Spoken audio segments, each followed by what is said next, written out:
D G P H A Zeeshan Javed نے Greater Iqbal Park اور National History Museum کا دورہ کیا۔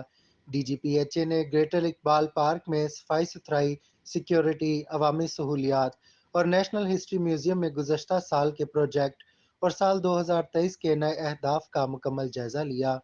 اس موقع پر ڈی جی پی ایچ اے نے گریٹر اقبال پارک میں واقع بوٹنگ جھیل کا بھی دورہ کیا۔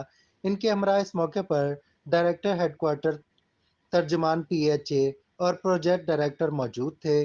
ڈی جی پی ایچ اے نے میوزیم میں قومی ہیروز گیلری اور میموریل والز، تحریک پاکستان اور ملک کی نمایاں ترین شخصیات کی آویزہ تصاویر کا بھی جائزہ لیا اور میوزیم انتظامیہ کو قومی ورثے پر مبنی میوزیم کی دیکھ بھال اور شہریوں کو بہترین سہولیات فراہم کرنے کی ہدایات جاری کی۔ D G P H A Zeeshan Javed نے کہا کہ نوجوانوں اور آئندہ نسلوں کو قومی تاریخ سے روشناس کرانے کے لیے نیشنل ہسٹری میوزیم کا کردار مثالی ہے۔ نیشنل ہسٹری میوزیم اپنی نوعیت کا منفرد ڈیجیٹل نیشنل ہسٹری میوزیم ہے۔